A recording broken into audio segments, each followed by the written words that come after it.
بسم الله الرحمن الرحيم الحمد لله رب العالمين وصلى الله على نبينا محمد وعلى آله وصحبه أجمعين أما بعد فمرحبا يا طالب العلم في قناة مبادئ اللغة. Bienvenue à tous sur notre chaîne Mabadi ul-Lugha. Aujourd'hui, nous allons étudier le premier cours du premier tome des livres de Médine, Inch'Allah Ta'ala. Avant de rentrer dans le vif du sujet, nous allons étudier une petite introduction, une muqaddima. En arabe, nous disons une muqaddima pour signifier une introduction, concernant les mots de la langue arabe. La langue arabe se constitue de mots, comme la plupart des langues. Et ces mots se classent en trois catégories. C'est très simple, vous allez voir. Donc la première catégorie, qui sont les noms.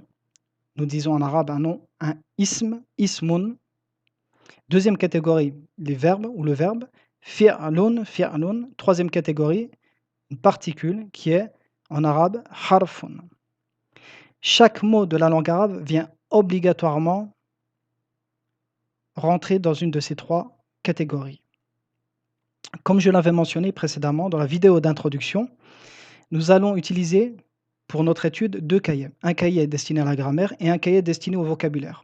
Chaque fois que nous étudierons une nouvelle règle de grammaire, vous viendrez l'annexer à ce tableau. Pourquoi ? Car chaque règle de grammaire est obligatoirement liée à une de ces trois catégories. Soit c'est une règle qui constitue ou qui concerne les noms, soit les verbes, soit les particules.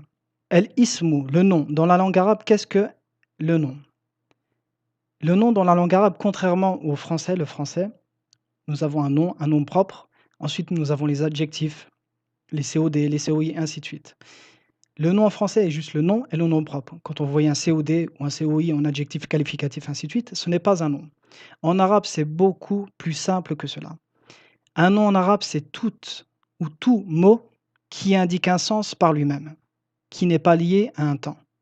Tout mot qui indique un sens par lui-même, qui n'est pas lié par un temps. Nous disons donc, qu'est-ce que le nom dans la langue arabe ? C'est ma yadullu ala ma'nan binafsihi. Ma yadullu, ce qui indique ala ma'nan, un sens binafsihi, à lui seul. Il indique un sens à lui seul. C'est-à-dire qu'il n'a pas besoin d'autres mots, d'un autre mot pour indiquer un sens. Et il n'est pas relié à un temps. J'ai cité quelques exemples et vous verrez, j'ai choisi volontairement des exemples de plusieurs types. Donc ici, Mohammedun, qui est un nom propre, c'est un nom. Masjidun, qui est un nom de lieu, c'est un nom. El-Yawmu, qui est un nom qui indique un temps, aujourd'hui. Kitabatun, qui est l'écriture, c'est un nom qui indique une action. Donc, comme vous le voyez, le nom en arabe est beaucoup plus large que le nom dans la langue française. Tout ce que vous pouvez trouver comme adjectif ou tout simplement tout mot qui indique un sens et qui n'est pas relié à un temps rentre dans la catégorie nom. El-fi'lu, qu'est-ce que le verbe dans la langue arabe ? Le verbe dans la langue arabe, c'est ma yadullu ala hadathin wa zamanin. Ma yadullu ala hadathin wa zamanin. Ma yadullu ala hadathin, ce qui indique un sens ou une action, wa zamanin, et un temps. Donc, quelle est la différence entre le nom et le verbe ? La différence entre le nom et le verbe, c'est le temps. Le nom indique un sens, le verbe aussi indique un sens ou une action. Le nom n'indique pas de temps, le verbe en indique un. Et là, c'est très facile encore, comme vous allez le voir. Le verbe en arabe n'a que 3 temps. El-Madi qui est le passé, El-Mudari qui est le présent ou le futur, ou Al-Amru qui est l'ordre ou l'impératif. Troisièmement, El-Harfu qui est la particule. Qu'est-ce que la particule en arabe ? Ma yadullu ala ma'nan fi ghayrihi. Ma yadullu ala ma'nan fi ghayrihi. Ma yadullu ala ma'nan, elle indique un sens, fi ghayrihi, dans un autre mot. Qu'est-ce que ça veut dire ? Ça veut dire que el-harf ou la particule n'a pas de sens à elle seule. Elle doit être obligatoirement annexée à un nom ou à un verbe. Une fois annexée au nom et au verbe, à ce moment-là seulement, elle prend un sens. Donc de là, on peut déduire quoi ? Qu'une phrase ne peut jamais se constituer de harf seule, car elle doit obligatoirement être annexée à un nom ou à un verbe. Al-harfu, ou plutôt, al-harfu, c'est le singulier. Et on dit al-hurufu pour le pluriel. La particule se divise en plusieurs catégories.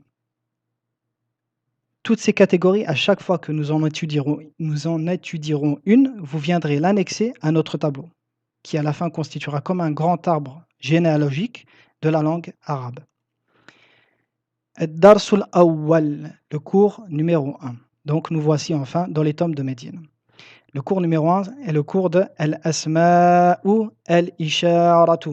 Al-Asma'u Al-Isharatu. Les noms démonstratifs. Donc j'ai souligné ici, enfin j'ai précisé ici, c'est un cours de grammaire. Vous viendrez écrire ce cours-là dans les cours de grammaire, excepté le vocabulaire que vous viendrez écrire dans votre livre ou dans votre cahier pour le vocabulaire. Ad-Darsul Awwal, le cours numéro 1. Hadha, hadha qui veut dire ceci ou ce. Hadha maktabun, ceci est un bureau. Hadha kursiyun, ceci est une chaise. Hadha baytun, ceci est une maison. Hadha masjidun, ceci est une mosquée. Hadha babun, ceci est une porte. Hadha sarirun, ceci est un lit. Hadha kitabun, ceci est un livre. Hadha qalamun, ceci est un stylo. Hadha miftahun, ceci est une clé. Nous prendrons aussi l'habitude de prononcer la terminaison de chaque mot afin de se familiariser avec al-i'rab. Wal-i'rab, qui est l'analyse grammaticale, nous verrons plus tard en détail ce qu'elle représente réellement et son rôle dans la phrase. Donc, hadha, aujourd'hui, qui est ceci. Quand vous écrirez cette leçon sur votre cahier, précisez bien que c'est ceci ou ce. Hadha, vous pouvez l'utiliser dans un cas qui réunit trois conditions. Dans un cas qui réunit trois conditions. Quelles sont ces trois conditions? Ou ces trois caractéristiques? La première, que ce soit un nom mufrad, singulier. La deuxième, que ce soit un nom mudhakkarun, masculin. La troisième condition, que ce soit un mot qui soit, ou quelque chose qui soit qaribun, proche. Exemple, hada kalbun, ceci est un chien. Si la chose que vous voulez démontrer est loin ou pluriel ou féminin, alors nous emploierons un autre mot que hada et nous les verrons plus tard par la suite. Tanbihun, tanbihun, attention. Hada se prononce hada. Vous voyez ici, j'ai écrit le alif du med. Mais s'écrit hada. Donc ici, il y a une lettre prononcée qui ne s'écrit jamais. Ceci est très très rare dans la langue arabe. Il y a très peu de mots où on prononce une lettre qui n'est pas écrite, contrairement au français. Donc aujourd'hui, nous avons vu déjà nous avons vu les noms, le verbe et la particule. Et aujourd'hui, on a vu la première catégorie de noms étudiés aujourd'hui, qui est le nom démonstratif. Et ici, vous pourrez rajouter hadha. Le vocabulaire d'aujourd'hui. J'ai pris la peine pour les premières leçons de vous montrer quelle méthode à adopter pour écrire le vocabulaire dans vos cahiers. Ce qui ne veut pas dire que vous ne devez pas l'écrire dans vos cahiers, mais j'ai pris la peine de le faire. Donc il est impératif quand même que vous le fassiez afin de mémoriser le vocabulaire. De le mémoriser, de vous familiariser avec lui. Mais afin que là, c'est simplement pour vous montrer comment vous devez adopter ou comment vous devez procéder avec le nouveau vocabulaire. Donc ici, mufradun, qui est le singulier. Ici, jam'un, qui est le pluriel. Et ici, mithalun, qui est un exemple. Aujourd'hui, nous avons étudié comme mot, nous avons vu comme mot dans le cours précédent, dans le premier cours, kitabun, qui est un livre, masjidun, qui est une mosquée, baytun, une maison, babun, une porte, miftahun, une clé, maktabun, un bureau, sarirun, un lit, kursiyun, une chaise, qalamun, un stylo. Donc ça vous fait en tout 11 nouveaux mots. À chaque fois que nous étudierons un mot, je prendrai l'initiative de vous rajouter à chaque fois le pluriel, pour vous faciliter tout de suite l'étude du vocabulaire, que vous connaissiez le mot et son pluriel.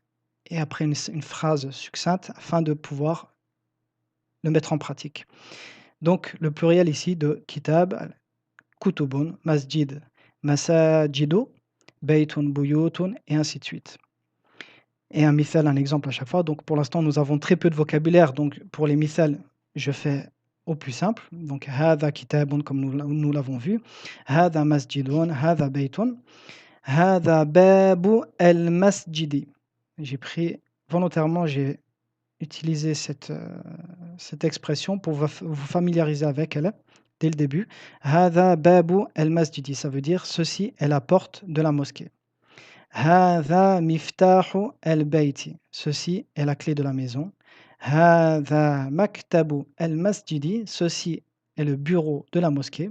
Hadha sarirun, ceci est un lit. Donc je vous enjoins vraiment, à partir de maintenant, ceci est la fin de notre cours, de réécrire tout ce vocabulaire sur votre cahier réservé au vocabulaire. Et sachez que celui qui n'écrit pas le vocabulaire sur son cahier aura énormément de difficultés à l'apprendre.